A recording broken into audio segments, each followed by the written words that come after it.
Kita dimulai dengan perkenalan seorang pendekar yang sangat kuat bernama Xiao Ziyao. Dia adalah yang terkuat dari semua pemain game Ji-Yuan. Tujuannya adalah mencari pemain yang paling kuat dan mengalahkannya. Dia juga berhasil memenangi turnamen paling sulit yang dimenangkan di game tersebut, yaitu turnamen Zusen. Namun ketika Xiao Ziyao memenangkan turnamen tersebut, dia menghilang tanpa jejak. Sosok di balik karakter Xiao Ziyao juga tidak pernah diketahui. Adegan beralih ke sebuah ruangan yang dijadikan markas oleh dua remaja bernama Xia Jiaji dan Xiao Lei. Mereka berdua adalah duo maut yang kerap memenangkan misi berbagai permainan sehingga mendapatkan uang. Jiaji berperan sebagai pemain, sementara Xiao Lei berperan sebagai mania komputer yang meretas game dan memberi banyak kemudahan bagi Jiaji. Mereka berdua memiliki target yang mengikuti turnamen Zusen di game Ji-Yuan dan dapat menjadi kaya dari hadiahnya. Sayangnya device virtual reality yang menjadi pintu masuk ke game Ji-Yuan sangatlah mahal, sehingga mereka harus mengumpulkan banyak uang dari misi game-game lain. Jiaji sangat ingin memenangkan turnamen Zusen untuk mengubah kondisi ekonominya yang sangat miskin. Maka dari itu dia membujuk Xiao Lei untuk membantunya mewujudkan hal tersebut. Caranya tentu saja dengan meretas game Ji-Yuan dan membantu karakter yang dimainkan Jiaji. Namun Xiao Lei sendiri mengatakan bahwa game Ji-Yuan tidak seperti game pada umumnya, karena diciptakan dengan syarat sempurna sehingga mustahil untuk diretas. Dia juga mengatakan bahwa Xiao Ziyao memenangkan turnamen Zusen tanpa melakukan kecurangan dan mengandalkan kemampuannya sendiri. Sementara itu, Xiao Lei juga harus fokus dengan ujian bahasa Inggris yang menjadi syarat untuk masuk ke universitas di luar negeri. Maka dari itu belum tentu dia bisa membantu Jiaji untuk memenangi Zusen dengan cara curang. Namun Jiaji terus memengaruhi Xiao Lei agar tidak perlu kuliah di luar negeri. Dengan memenangkan turnamen Zusen, mereka akan mendapat banyak uang dan bisa melakukan apa saja. Obrolan mereka terhenti karena tiba-tiba ada notifikasi pengiriman paket yang mendekati markas mereka. Hal tersebut sungguh aneh, mengingat baik Xiao Lei maupun Jiaji tidak membeli apapun. 没买东西啊，败家子，你要什么纯捡不就行了吗？是快递。 Akhirnya mereka keluar dari ruangan dan mendapati sebuah kotak yang jatuh di dekat mereka. Setelah dibuka, ternyata isinya adalah device virtual reality untuk memasuki game Ji-Yuan. Entah siapa yang mengirim perangkat sangat mahal tersebut. Yang jelas Jiaji menjadi sangat bersemangat dan bergegas mencoba device tersebut tanpa pikir panjang. Dan petualangan Jiaji di dunia Ji-Yuan dimulai saat itu juga. Secara mengejutkan, ternyata device yang digunakan untuk memasuki dunia Ji-Yuan bukanlah virtual reality pada umumnya. Jiaji dapat merasakan sentuhan ketika berada di dunia game tersebut. Lebih hebatnya, non-player karakter atau NPC di semesta game tersebut bukanlah NPC sembarangan karena memiliki artificial intelligence atau kecerdasan buatan. Bahkan sangat sulit membedakan mana yang player atau mana yang NPC. Setiap player yang baru masuk ke dalam game tersebut, mereka akan didampingi oleh NPC pembantu yang bentuknya akan menyesuaikan dengan karakter si player. Jiaji sendiri mendapat NPC pemandu berupa cewek semok yang nempel terus kepadanya. Bahkan dia dipanggil dengan sebutan Tuan Mesum oleh NPC pemandunya tersebut. NPC pemandunya menjelaskan bahwa terdapat 8 sekte yang harus dipilih setiap player baru, dan setiap sekte memiliki karakteristik yang berbeda-beda. Selain itu, jauh di langit terdapat istana megah yang melayang yang disebutkan bahwa para dewa tinggal di sana. Setiap pemain yang memenangkan turnamen Zusen akan naik ke sana untuk bertemu para dewa dan mendapat hadiah. Sementara itu, di luar game, Xiao Lei menemukan keanehan dalam device yang dikirimkan ke mereka tersebut. Dia mencoba membangunkan Jiaji, namun secara mengejutkan temannya tersebut tidak bisa dibangunkan. Dia terkunci di dalam game paling populer tersebut. Sementara itu di perusahaan pembuat game ternyata ada hal serius yang terjadi. Ada anomali misterius yang terjadi di server Ji-Yuan yang tidak biasa berdampak buruk bagi para pemain.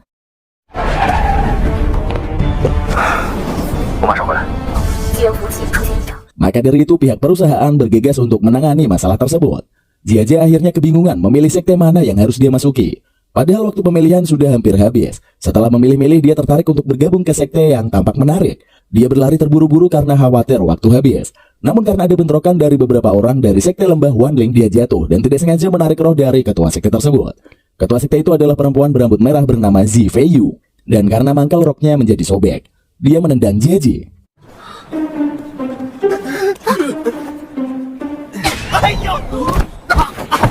Jiaji sendiri langsung meminta maaf dan mengatakan bahwa dia tidak akan bergabung dengan sektenya. Zi Feiyu lantas mengatakan bahwa kelompoknya adalah guild dan bukannya sekte. Dia ada di sana karena ingin merekrut anggota guild dari beberapa sekte yang ada. Zi Feiyu juga mengatakan tidak bakal menerima orang mesum seperti Jiaji dalam guildnya. Jiaji lantas menjawab bahwa dia tidak sengaja menarik rok Zi Feiyu. Dan karena mangkel, dia malah menuduh Zi Fei adalah NPC. Dia pun pergi dengan kesal dan masih harus memilih satu dari 8 sekte yang ada sebelum waktu habis. Pada detik-detik terakhir, lelaki berjubah hitam dan berambut panjang yang duduk di depan sebuah tiang memanggilnya. Ternyata dia adalah ketua sekte Shenlu yang ingin merekrut orang karena sudah lama tidak memiliki anggota. Awalnya Jiaji tidak tertarik, tetapi lelaki berkulit pucat tersebut menawari bonus kenaikan 30 level secara cuma-cuma. Jiaji sendiri tidak percaya, namun si lelaki langsung mengeluarkan surat kontrak yang menurutnya akan menambah level Jiaji. Akhirnya Jiaji dipaksa menandatangani surat tersebut yang ternyata adalah surat tanda bergabung ke sekte Shenlu.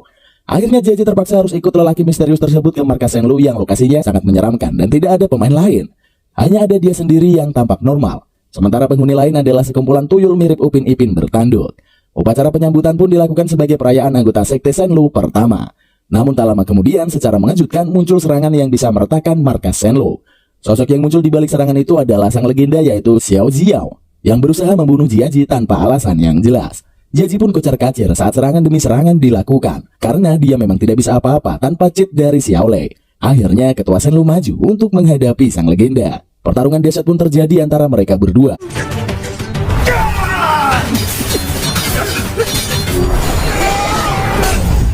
Sementara Jiaji cuma bisa menonton sambil ketar-ketir. Duel maut tersebut menghasilkan berbagai ledakan yang membuat tanah terbelah dan bergetar. Seiring pertarungan berlanjut, markas tersebut akhirnya runtuh dan mereka semua jatuh ke sebuah sungai yang ada di bawah sana. Beruntungnya Jiaji diselamatkan oleh Zifeiyu yang mendadak muncul. Mereka berhasil melompat ke sebuah permukaan. Sementara Zifeiyu bergegas bertanya kemana perginya Xiao Ziao. Dia juga penasaran kenapa Xiao Ziao ingin membunuh Jiaji. Namun Jiaji sendiri tidak mengetahui hal tersebut. Zifeiyu lantas merekrut Jiaji ke kuilnya karena Jiaji sudah bergabung ke sebuah sekte. Awalnya Jiaji menolak karena masih mangkel dengan insiden tempo hari. Namun Zifeiyu mengatakan ada banyak sekali manfaat dari bergabung dengan sebuah kuil. Mulai dari persenjataan, hadiah misi, dan masih banyak lagi. Belum selesai mereka adu bacot, mendadak muncul suara yang menggema dan ditunjukkan kepada semua pemain. Suara itu mengatakan bahwa karena ada permasalahan, semua pemain tidak bisa lock out dari permainan. Sebagai kompensasi dari masalah tersebut, XP dan drop rate dari setiap pemain akan ditingkatkan. Setelah itu, Jiaji akhirnya bergabung dengan guild Zifeiyu. Mereka lantas menjalankan misi untuk pergi ke sebuah dungeon, serta menghabisi bos di dalamnya. Sebelum masuk ke dungeon tersebut, Zifeiyu memanggil dua anggota guild lainnya, yaitu pria gede bernama Chang Yangsang dan cewek centil bernama Zisu Chaofan.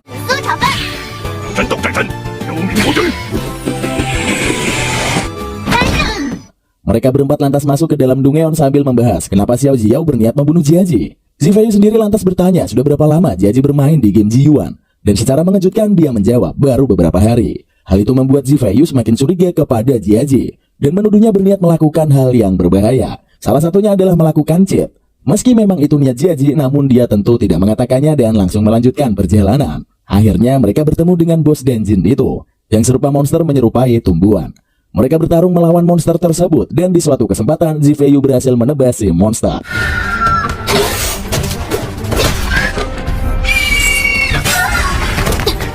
Tak lama setelahnya Xiao Ziao muncul di hadapannya dan secara mengejutkan Zifeiyu menyebut Xiao Ziao sebagai master atau ketua. Zifeiyu juga mangkel dengan Xiao Ziao yang menghilang begitu saja selama bertahun-tahun dan telah memberi Zifeiyu alamat palsu. Mereka berdua akhirnya melanjutkan duel dahsyat selama beberapa saat. Sampai akhirnya Jiaji muncul dan bilang bahwa semua itu hanya ilusi yang dilakukan si monster tumbuhan. Zifeiyu sadar dan semakin mangkel sama monster tumbuhan yang ternyata belum dia kalahkan. Duel pun dilanjutkan sampai akhirnya monster tersebut dimusnahkan. Setelahnya Jiaji bertanya kenapa Zifeiyu menyebut Xiao Ziao sebagai master. Ternyata Xiao Ziao adalah ketua dari guild tersebut namun sudah bertahun-tahun menghilang. Mereka pun tidak membahas Xiao Ziao lagi sepanjang perjalanan pulang. Jiaji akhirnya ditinggal sendirian oleh anggota guild lain dan ketika dia berjalan di sekitar area dengan banyak bunga matahari, secara mengejutkan muncul suara dari bunga-bunga tersebut. Jiaji menebas satu persatu bunga matahari tersebut, namun akhirnya sadar bahwa itu adalah suara Xiao Lei. Pada sebuah bunga matahari yang belum dia tebas, wajah Xiao Lei muncul dan dia menjelaskan situasi yang sedang terjadi. Menurut Xiao Lei ada sebuah virus Trojan yang masuk ke sistem game, dan berdasarkan analisis dari Xiao Lei, virus tersebut ada sangat dekat dengan Jiaji. Namun Jiaji tidak melihat kehadiran apapun maupun kejadian yang mencurigakan. Selain itu, perusahaan game akan memberikan ganti rugi kepada para pemain yang terjebak di dalam game. Hal itu membuat Jiaji menjadi sangat senang karena bisa mendapatkan uang yang cukup banyak. Namun Xiao Lei juga membawa kabar buruk bahwa tubuh para pemain tidak akan bisa bertahan lama lagi jika tidak segera lock out. Tubuh Jiaji akan mengalami dehidrasi dan berbagai kondisi berbahaya lainnya. Di sisi lain, Xiao Lei mendapat masalah tersendiri. Melalui CCTV yang ia pasang dari luar markas, dia melihat beberapa orang dengan setelan jas hitam mencoba mendobrak masuk ke dalam markas. Karena panik, Xiao Lei segera membawa tubuh Jiaji dan kabur dari arah yang berlawanan bersamaan dengan jebolnya pintu masuk. Xiao Lei kabur dengan sebuah sepeda motor. Sementara para pengejarnya segera masuk ke mobil dan mencoba menyusul Xiao Lei. Aksi kejar-kejaran pun terjadi.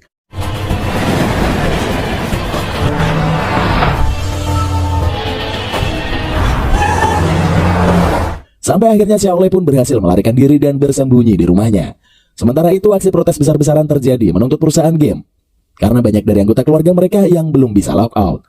Mereka juga mengancam akan membawa kasus tersebut ke pengadilan jika masalah tidak segera ditangani. Kembali ke dunia game. Untuk menenangkan para pemain, turnamen Zusen akan dilaksanakan lebih cepat dan hadiahnya akan ditingkatkan menjadi 2 kali lipat. Mendengar informasi tersebut, Jiaji menjadi bersemangat dan sangat ingin mengikuti turnamen tersebut. Dia mengajak Zifeiyu untuk berpasangan dengannya untuk mengikuti turnamen. Tapi Zifeiyu menolaknya, namun setelah membujuknya, akhirnya dia bersedia. Mereka berdua pun mendaftar ke turnamen yang akan dilangsungkan dalam beberapa hari lagi.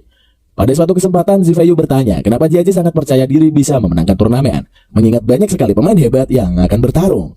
Zifeiyu sendiri ternyata berada pada peringkat 5 besar pada turnamen sebelumnya, dan menyadari bahwa sangat sulit bertahan di setiap pertarungan. Akhirnya Jiaji mengatakan bahwa dia memiliki rekan yang sangat jago dalam urusan komputer, dan rekannya tersebut akan membantunya. Mengetahui hal itu, Zifeiyu tentu saja murka karena Jiaji berniat curang. 你也不许参加比赛，我不能容许一个作弊的家伙破坏，不管对待什么都应该认真公平。不可能，除非你给我一个合理的解释。如果你想追上肖志尧的下落，你只 Namun setelah adu bacot terjadi, mereka pun berdamai. Hari turnamen pun tiba. Zifeiyu dan Jiaji pergi ke tempat turnamen yang diselenggarakan, dan mereka pun akan diteleportasikan ke arena pertama di sebuah pegunungan. Konsep pertarungannya adalah Battle Royale, di mana semua pemain harus saling membunuh sampai tersisa satu pemenang. Namun secara mengejutkan, Jiaji justru terlempar ke tempat yang berbeda dengan Zifeiyu, dan mereka harus menjalani pertarungannya masing-masing. Di sisi lain, Xiaolei sampai di kamarnya sendiri yang sangat mewah. Ternyata orang tua Xiaolei adalah orang kaya yang sangat peduli dengan masa depannya. Maka dari itu dia harus belajar dengan giat agar lulus ujian bahasa Inggris dan bisa kuliah di luar negeri. Xiaolei diberi ceramah panjang oleh ayahnya, sampai akhirnya sang ayah harus mengikuti rapat. Sementara itu Xiaolei menyembunyikan tubuh Jiaji di dalam lemarinya. Kita kembali lagi ke dalam dunia game. Jiaji sampai ke sebuah tempat yang seperti goa dan harus menghadapi monster menyerupai banteng. Dia bertarung mati-matian dengan monster tersebut, dan ternyata dia cukup lihai dalam bertarung meski tanpa bantuan Xiaolei.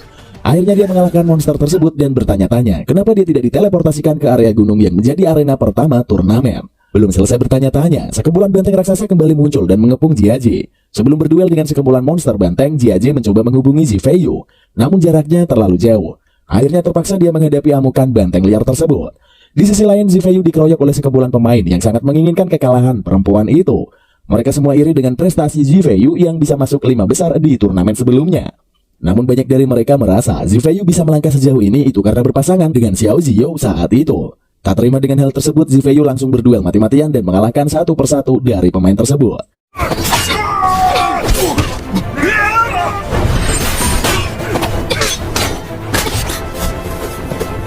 Di saat pertarungan sedang berlangsung dahsyat, mendadak muncul suara pengumuman yang mengatakan bahwa para pemain yang terbunuh di permainan tidak akan bisa bangkit lagi sampai ke sesi login berikutnya.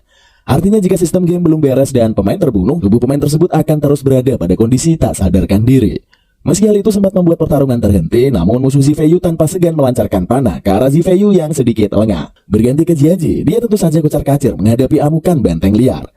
Satu banteng masih bisa untuk dihadapi, namun si gerombolan banteng yang ngamuk dan pengen menghajarnya jelas bukan lawan yang mudah.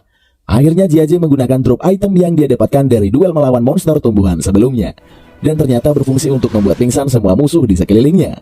Dia bergegas mencari jalan keluar, tetapi tidak menemukannya dimanapun. Akhirnya dia pasrah dan memutuskan melihat siaran pertandingan yang dilakukan oleh rekan satu guildnya, yaitu Zifeiyu. Rekan sesama guildnya yang lain, yaitu Chang Yangshan dan Zishu Chaofan juga menyaksikan pertarungan Zifeiyu, dan mereka kebingungan kenapa Jiaji tidak ada di pertarungan tersebut. Sementara itu Jiaji menemukan cara untuk meminta bantuan ke anggota guildnya. Dia mengirim gift kepada Zishu Chaofan berupa iblis kecil yang sudah diberi coretan tulisan.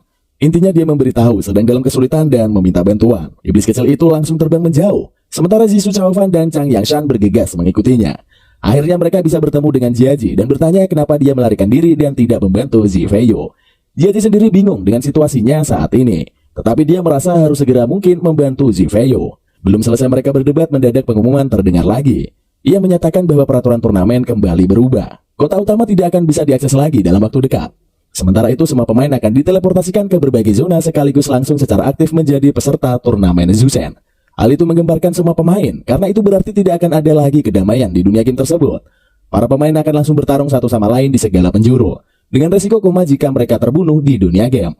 Situasi menjadi menegangkan di semua tempat karena terjadi aksi pertarungan sekaligus saling membunuh.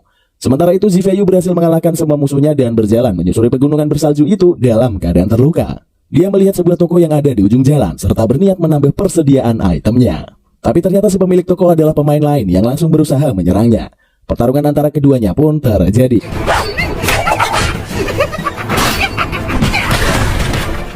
Di sisi lain, Jiaji menerima berbagai macam potion dan item yang bisa membuatnya memiliki banyak tenaga sekaligus berlari secepat kilat dari Zhou Chaofan. Setelah tenaganya terisi penuh, Jiaji langsung melesat mencari Zifeiyu yang dalam keadaan terdesak. Di sekitar gunung berapi, Jiaji berhenti karena melihat seseorang pemain yang terluka. Namun dia tidak bisa melakukan apa-apa karena si pemain sudah sekarat dan tubuhnya langsung menghilang. Jiaji juga merasa ada yang mengawasinya. Dan saat dia kembali melihat ke atas, dia melihat ada burung elang yang mengintai. Jiaji bergegas lari ke dalam gua yang penuh dengan lava untuk bersembunyi. Namun di dalamnya dia bertemu dengan dua pemain lainnya. Untungnya dua pemain itu tidak berniat menyerangnya. Mereka hanya bersembunyi di tempat berbahaya karena dirasa aman dari serangan para pemain lain. Jiaji sendiri meyakinkan mereka bahwa dia tidak ingin menyerang, hanya mau bertanya apakah mereka pernah melihat Zifeiyu.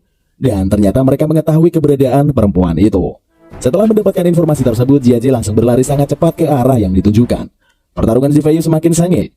Terlebih lagi, Zifeiyu harus melindungi seorang gadis yang ada di sana dari serangan-serangan musuhnya. Sampai akhirnya secara mengejutkan Jiaji muncul dan menendang musuh Zifeiyu. Dia lantas menjelaskan kepada Zifeiyu bahwa dia tidak berniat melarikan diri, tapi diteleportasikan secara misterius ke sarang benteng liar. Belum selesai mereka berdebat, musuh mereka sudah beraksi lagi. Akhirnya pertarungan berlanjut.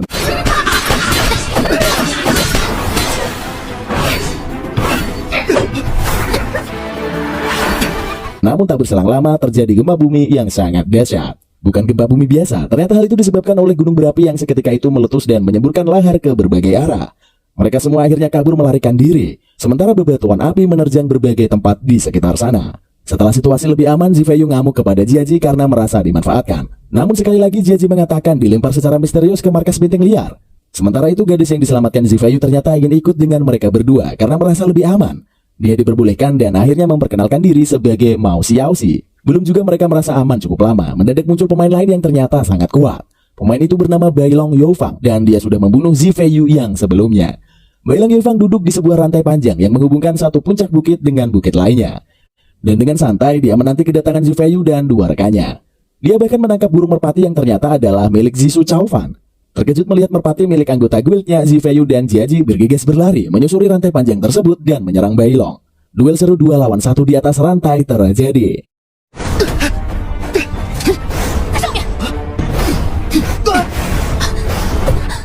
Bailong ternyata cukup merepotkan karena kemampuannya berteleportasi dan bisa menyerang dari arah yang tidak bisa ditebak. Duel sengit tersebut nyaris dimenangkan oleh Bailong. Tetapi dari arah bukit mendadak muncul Zizou dan Yangshan. Zizou meminta mereka berhenti dan seketika itu Bailong melompat ke hadapan Zizou dan berlutut di depannya. Ternyata Bailong adalah kakak dari Zizou yang selama ini dirahasiakan karena reputasi Bailong yang buruk bisa merusak citra Zizou. Akhirnya mereka semua membahas situasi mengerikan yang terjadi pada game itu. Sepertinya sistem game akan terus menciptakan bencana demi bencana untuk membunuh para peserta yang tidak mau atau tidak bisa bertarung. Sementara itu Jiaji merasa curiga dengan kehadiran gadis bernama Mao Xiaoxi tersebut. Ada yang aneh dengannya karena Jiaji tidak pernah melihat gadis itu dimanapun sebelumnya. Bahkan dia mencurigainya berasal dari guild lain yang ingin menjadi penyusup. Namun Zifeiyu menghentikan tindakan Jiaji dan justru mengajak Mao Xiaoxi bergabung ke dalam guildnya. Setelah obrolan singkat akhirnya Mao Xiaoxi menyarankan agar mereka pergi ke wilayah Gurun, ke sebuah kota bernama Han Huang. Di sana adalah tempat terpencil yang sangat aman karena hanya sedikit pemain yang mengetahuinya. Jiaji sendiri curiga dengan saran tersebut. Namun Mao Xiaoxi meminta agar dia percaya saja kepadanya. Akhirnya Zifeiyu memutuskan bahwa mereka akan pergi ke Han Huang mengikuti saran dari gadis yang dia selamatkan itu. Sampailah mereka ke sebuah kota yang gersang tersebut. Mereka berjalan ke kota yang sepi tanpa kehadiran NPC sama sekali. Sampai secara mengejutkan hujan panah pun muncul dari langit dan membuat guild Zifeiyu lari kocar-kacir menyelamatkan diri. Mereka semua berlindung di balik tumpukan karung, sementara serbuan panah tidak juga berhenti. Ternyata mereka diserang oleh guild Lu Suefeng yang sangat mahir dalam berburu. Jiaji menyarankan agar mereka kabur ke sebuah bangunan yang ada di belakang mereka. Dia mengambil sebuah papan dan berlari untuk menahan serbuan panah sekaligus memberikan jalan kepada anggota guild. Zifeiyu juga menciptakan perisai sihir dan membantu Jiaji menangkis serangan anak panah. Anggota guild lain sudah berhasil bersembunyi kecuali Zifeiyu dan Jiaji. Karena terdesak serbuan panah, mereka berlari ke arah lain dan masuk ke sebuah bangunan tepat sebelum panah sihir menghujam mereka. Sementara itu Xiaoxi justru berniat membantu pertarungan, berlari keluar dan melakukan serangan dari kejauhan.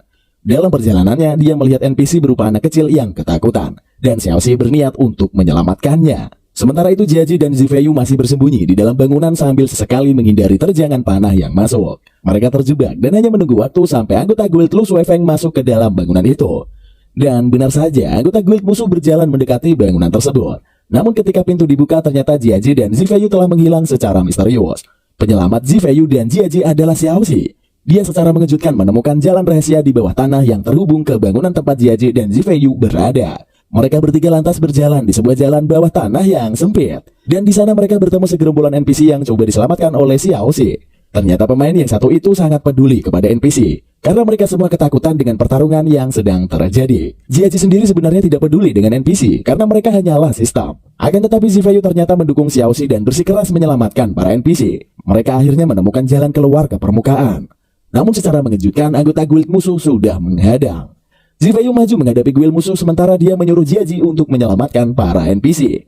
Xiaoxi mendekati Zifeiyu dan mengatakan akan menggunakan skill buff untuk membantu Zifeiyu. Tapi skill tersebut akan melemahkan pertahanan Zifeiyu. Menerima resiko itu, Zifeiyu menyetujui rencana Xiaoxi. Dia mengambil item penutup mata yang dulu diberikan oleh Xiao Ziao dan mengaktifkan pendengaran super tajamnya. Di sisi lain Xiaoxi mengaktifkan skill buff-nya dan seketika itu Zifei pun maju tak terbendung membantai satu demi satu anggota guild musuh. Pendengarannya jauh lebih tajam dari penglihatannya. Dia mampu secara akurat menentukan lokasi musuh maupun menghindari setiap serangan yang tertuju kepadanya.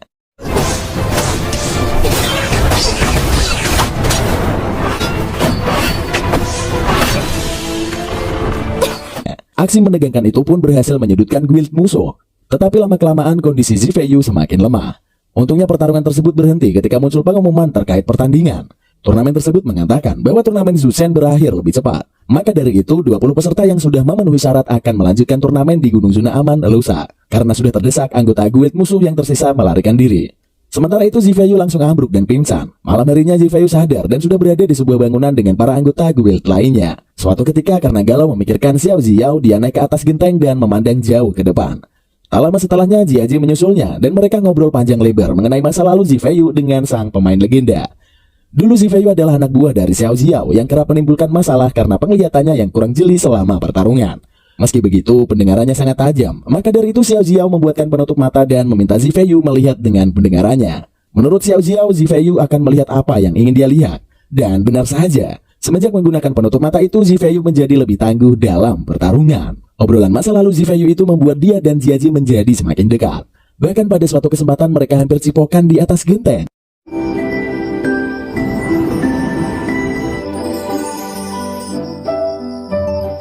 Namun belum sempat kejadian, keduanya malah saling malu dan memalingkan wajah. Keduanya lantas memutuskan buat jalan-jalan malam ke sekitar bukit sambil terus membicarakan masa lalunya dengan sang pemain legenda. Suatu ketika Jiaji tampak cemburu dengan kedekatan Zifeiyu dan Xiao Ziao di masa lalu. Terlebih karena Zifeiyu selalu memuji sang pemain legenda tersebut dan menyebutkan berbagai prestasi yang diperolehnya. Saat itu juga Jiaji berjanji bakal memenangkan turnamen dan akan menyelamatkan dunia. Mereka akhirnya berdiri melihat matahari terbit sambil bergandengan tangan. Sementara itu Zifeiyu langsung melepaskan penutup mata pembuatan Xiao Ziao dari tangannya. Oke, udahan dulu romantis-romantisannya. Singkatnya, hari pertarungan di zona aman gunung sudah dimulai. Para peserta yang memenuhi syarat sudah berkumpul di sana. Pertarungan pun segera akan dimulai dari satu peserta ke peserta lainnya. Sementara itu Xiaoxi justru pergi menjauhi arena pertarungan untuk menyelidiki sesuatu. Dia sampai di sebuah tempat dan melihat ada glitch mencurigakan yang semakin dekat. Dia pun terkejut dan segera pergi menjauh. Sementara itu di dunia luar, Xiaolei yang tengah memeriksa sesuatu menemukan keanehan. Dia lantas membuka lemari tempatnya menyimpan dan Jiaji mendapati bahwa virus Trojan berasal dari device yang dipakai oleh temannya itu. Kembali ke dalam game. Ketika pertarungan masih seru-serunya berlangsung, pengumuman kembali diluncurkan. Mengatakan bahwa peraturan kembali diubah dan mengharuskan para peserta harus menyelesaikan pertarungan sebelum malam tiba. Tentu saja hal tersebut membuat geger peserta. Terlebih mereka mulai sadar dan tidak ingin saling membunuh sesama peserta. Karena permasalahan itu, akhirnya pertarungan sempat terhenti. Di sisi lain, Jiaji dan Zizou menemukan cara untuk menyelamatkan pemain yang kalah dalam pertandingan agar bisa bertahan hidup. Jiaji secara mengejutkan menyerang salah satu peserta hingga peserta itu dinyatakan kalah. Namun dengan sekejap tubuh peserta itu kembali lagi seperti sedia kala. Zizou mengatakan bahwa itu adalah bug pada sistem. Tim tersebut mencatat kekalahan peserta jika HP peserta sudah 0. Sementara peserta masih memiliki waktu sepersekian detik setelah HP 0 sebelum akhirnya pingsan. Nah, waktu sepersekian detik itulah yang dimanfaatkan oleh Zizou untuk menambah HP peserta menggunakan skill healingnya. Berdasarkan bug tersebut, Jiaji mengatakan para peserta bisa bertarung dan menyelesaikan pertarungan tanpa khawatir membunuh peserta lain. Namun Zifeiyu menolak hal tersebut dan menyarankan agar para peserta menyatakan menyerah satu demi satu agar turnamen segera berakhir. Ide tersebut akhirnya disetujui banyak peserta sehingga sebagian peserta menyatakan menyerah. Zifeiyu juga sebenarnya ingin menyerah, tetapi Jiaji tidak mengizinkannya karena dia ingin memenangkan turnamen. Akhirnya tersisalah beberapa peserta untuk pertarungan semifinal. Jiaji bertarung melawan Banlai, salah satu musuh yang pernah dilawan Zifeiyu di Pegunungan Salju. Banlai kali ini tidak bisa menggandakan diri karena tubuh lainnya sudah dibunuh oleh Bailong. Duel keduanya terjadi selama beberapa saat sampai akhirnya setelah memanfaatkan kekuatan pendengarannya sama seperti Zifeyu, Jiaji mengalahkan Banlai sebelum menerjangkan serangan pamukasnya. Jiaji mengatakan bahwa sesegera mungkin Banlai akan segera disembuhkan sebelum pingsan. Namun ketika Zishu melancarkan skill healingnya, Banlai menghindar sehingga dia terbunuh. Musuh Jiaji berikutnya adalah Bailong dan dia sangat khawatir karena Bailong adalah peserta yang sangat kuat. Untuk menyemangati Jiaji, Zifeyu menemaninya ngobrol dan sesaat sebelum pertandingan dimulai, Zifeyu mencium pipi Jiaji. 只求你平安。哎，佳姐，白龙游方很强，总之你给我平安的回来。 Mendapatkan kecupan penyemangat itu, Jiaji bertarung luar biasa dengan Bailong, mulai dari langit masih cerah sampai mulai langit menjadi gelap. Pertarungan harus segera selesai karena malam hampir tiba. Namun pertarungan belum juga selesai dan masing-masing dari peserta tidak mau menyerah. Sampai akhirnya Bailong menggunakan senjata kuno yang sangat berbahaya. Dengan senjata itu Jiaji kewalahan setengah mati sehingga HP-nya menurun drastis. Lebih parahnya ternyata senjata kuno berselimut asap hitam itu mempengaruhi kesadaran Bailong sehingga serangannya tak terkendali. Senjata itu menyala merah dan bergerak tak terkendali. Seketika itu Bailong berlari ke arah Jiaji untuk melancarkan serangan terakhir. Melihat hal itu, Zifeyu tak peduli dengan peraturan turnamen dan maju untuk menghentikan serangan tersebut. Tepat sebelum senjata itu menikam Jiaji, Zifeyu muncul menahan serangan dengan perisainya. Namun perisai tersebut tidak kuat menahan terjangan serangan dan pecah berkeping-keping. Parahnya, senjata itu menerjang Zifeyu sehingga ledakan dahsyat pun terjadi.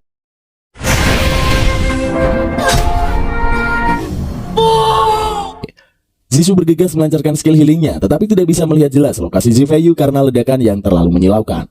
Akhirnya, Zishu gagal menjangkaukan sihir menyembuhkannya, sehingga Zifeyu menghilang di pelukan Jiaji. Pertarungan terhenti sementara karena situasi menjadi genting.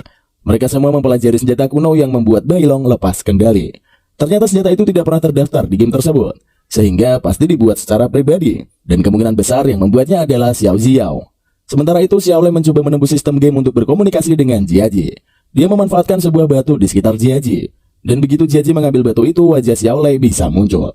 Xiao Lei mengatakan bahwa dia sudah mengetahui bagaimana virus Trojan bisa mengacau sistem game.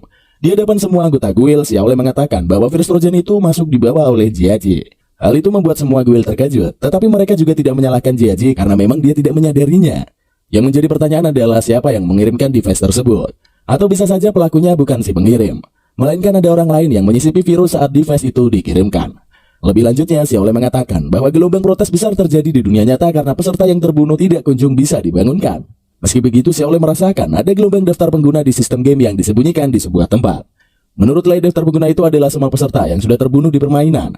Sayangnya, sebelum memberitahukan di mana tempat tersebut dan bagaimana cara membebaskan para pengguna, koneksi Xiao Lei terputus. Ternyata ayah dan ibu Lei muncul di kamar dan mematikan komputer secara paksa. Ayahnya marah besar karena Lei tidak belajar dan justru mengotak-atik hal yang kurang berguna. Kembali ke dunia game, anggota guild mencoba memberitahu di mana kemungkinan para peserta ditahan.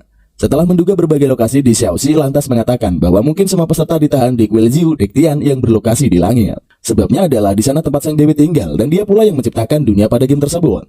Maka dari itu sudah diputuskan bahwa mereka semua akan pergi ke kuil Sang Dewi.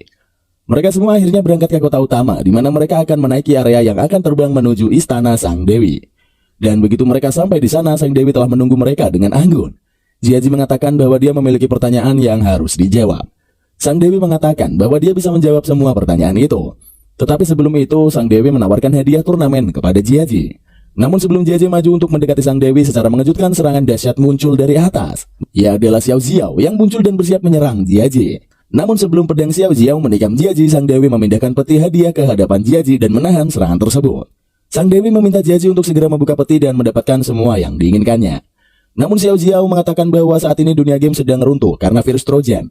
Bahkan beberapa bagian kuil tersebut mulai hancur karena serangan virus Trojan. Xiao Ziao juga berkata bahwa Jiaji adalah orang yang terpilih dan jika mendapatkan apa yang ada di dalam peti, konsekuensinya adalah kehancuran dunia game secara permanen.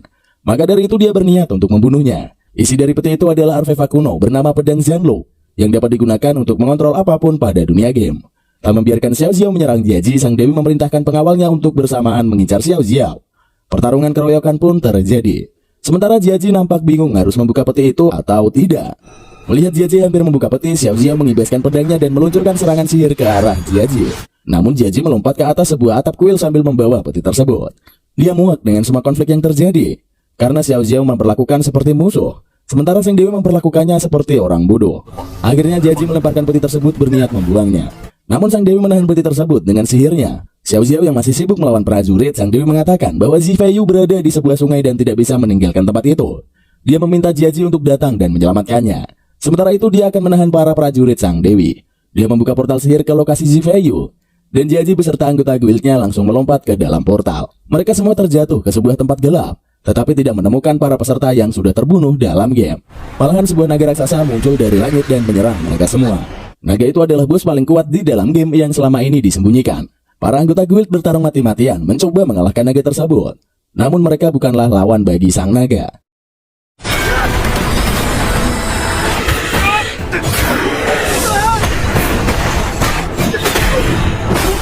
Di sisi lain, pertarungan antara Xiao Xiao dan pasukan Sang Dewi sangat menggemparkan dunia game. Bahkan terjangan-terjangan dahsyat selama pertarungan berhasil meruntuhkan kuil yang melayang di langit tersebut. Sementara itu, Xiaolei di dunia luar berhasil meyakinkan kedua orang tuanya kalau dia harus menyelamatkan para pemain yang koma selama berhari-hari. Meski terus diomeli kedua orang tuanya, Xiaolei mengaktifkan kembali sistem peretasnya dan melihat bahwa dunia game sudah semakin runtuh dan hanya tinggal menunggu semuanya hancur. Tak lama kemudian, rumah Xiaolei dikepung oleh orang-orang dari perusahaan game dan dibawa ke markas utama perusahaan tersebut untuk membantu menyelesaikan permasalahan sistem. Di dalam dunia game, pertarungan anggota guild terus terjadi melawan sang naga raksasa. Xiao Xiao muncul untuk meruntuhkan kuil di langit dan membantu melawan naga tersebut. Jiaji memiliki ide untuk menghancurkan bola-bola energi di sekitar sang naga, karena menurutnya itu bisa melemahkan sang naga. Maka dari itu anggota guild saling berpencar dan mengincar target masing-masing. Sementara Jiaji dan Xiao Xiao fokus menghadapi sang naga. Usaha mereka pun berhasil dan naga raksasa tersebut berhasil dikalahkan.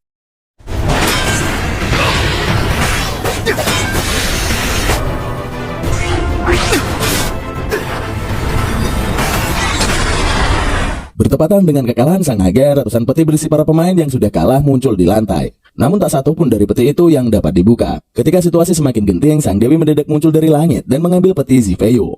Dia mengancam akan membunuh Zifei Yu secara permanen jika Jiaji tidak mau menerima penawarannya. Akhirnya Jiaji menerima penawaran tersebut dan melompat ke hadapan Sang Dewi. Peti berisi pedang Zenlu muncul di hadapannya dan dia harus mengambil pedang tersebut. Tetapi sebelum mengambilnya, Jiaji harus mendapatkan jawaban atas pertanyaannya. Akhirnya Sang Dewi menceritakan semua kejadian yang sudah berlangsung selama ini. Sang Dewi sendiri adalah NPC yang memiliki kecerdasan buatan dan selama ini membantu Jiaji untuk sampai ke dunia game. Dia juga berulang kali mengubah jalannya permainan agar Jiaji bisa memenangkan turnamen dan mendapatkan pedang Zenlu.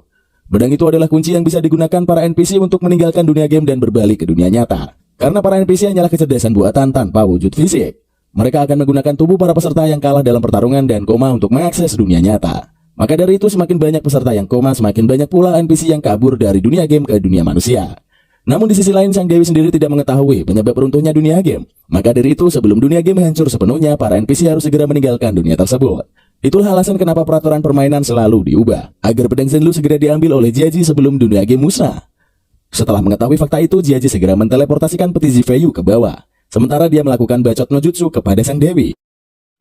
一定要做到，要守护好他能看到的世界，但答应别人的事情就一定要做到。 Jurus yang dipopulerkan oleh Hokage ke-7 Konoha itu berhasil, dan Sang Dewi bisa disadarkan. Akhirnya dia mengerahkan kekuatannya sekuat tenaga untuk menahan kehancuran dunia game sambil mengatakan bahwa perang yang baru akan dimulai setelahnya. Di sisi lain diketahui, ternyata Xiaoxi adalah NPC yang menjadi pengikut Sang Dewi. Akhirnya semuanya menjadi jelas kenapa dia sangat peduli kepada para NPC selama pertarungan. Namun ketika dia melihat Sang Dewi mengorbankan diri untuk menahan runtuhnya dunia game, dia langsung terbang menyusul dewinya tersebut. Jiaji melompat ke bawah dan menjelaskan semuanya bahwa Sang Dewi awalnya berencana memasuki dunia manusia menggunakan tubuh para peserta yang koma.